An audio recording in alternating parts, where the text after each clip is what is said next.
Well, it came Liberation Day and it certainly left a dent on the market. What was dubbed as one of the big moments for Americans and investors alike turned out to be, well, a bit disappointing. Now, the longer term outlook is slightly more positive, but $2.85 trillion wiped off the stock market, Bitcoin plummeting to 81,500. What does it mean right now for your crypto portfolio? Is this officially the end of the bull market? Should we pack our bags and go home?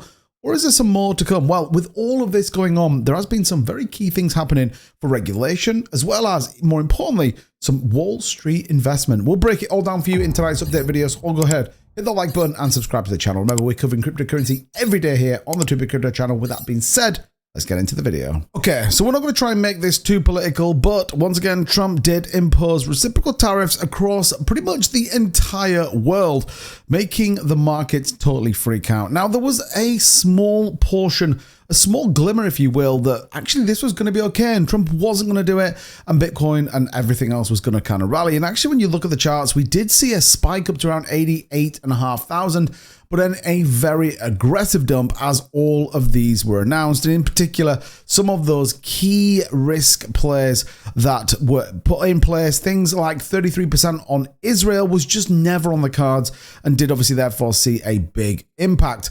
Once again, a decline in the US markets, Bitcoin and equities plummeted and tech stocks experienced major losses. Like I said, one of the biggest losses we've had in years, and I think a very interesting move. Now, there are some key things to think about. We've got Jerome Powell speaking today.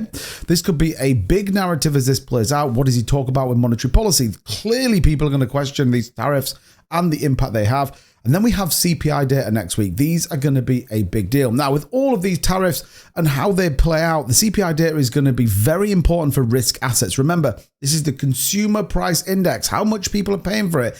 Is inflation coming down? It's one of the second big key indicators for the Jerome Powell and the Fed as to whether they cut rates or not. And I think this is going to be a big deal. These big tariffs from things like 34%, 25% on automobiles and all sorts of crazy things will be fine if tax cuts come, and tax cuts come with reduced interest. We know Jerome Powell definitely will be talking about monetary policy, definitely will be questioned it, and he's going to deliver a crucial speech on Friday. What are people expecting? Well, he's anticipated to talk about market interest.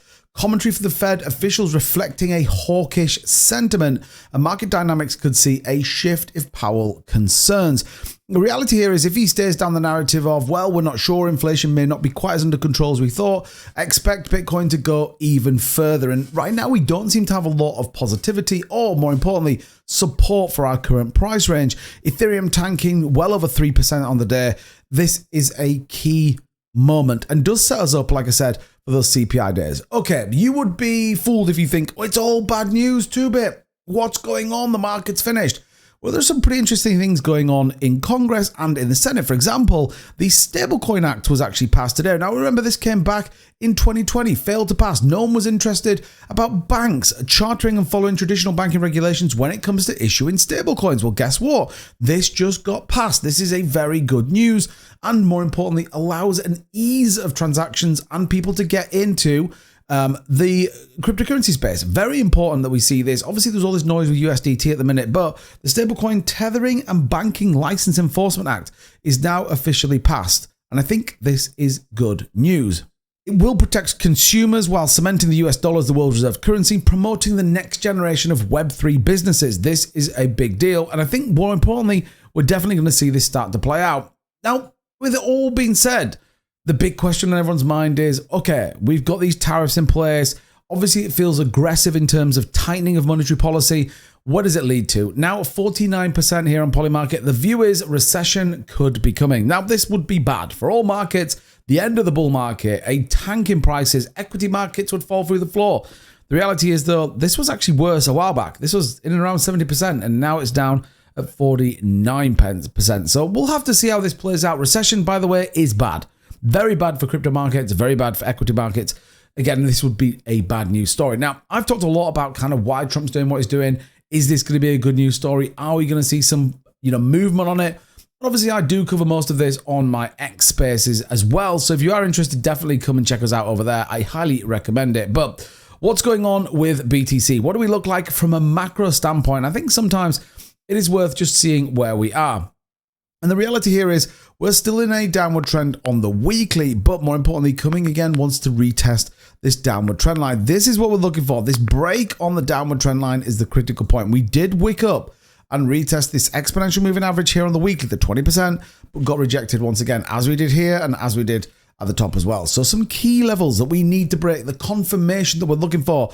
What's important to reference in all of this is, yes, Bitcoin may have seen a decline, but actually some altcoins are performing well. Ondo, for example, at 4%, Near Protocol doing pretty well, as well as XRP back at 206. So we could be setting up for a very interesting Friday, in my opinion. Watch out. The market's going to be super volatile at the minute. Next week, though, CPI, and today, Jerome Powell. So watch out. As always, make sure you stay tuned to this channel. We're carrying you the latest and greatest in cryptocurrency every single day. But until next time, thanks so much for watching. We'll see you soon. Bye-bye.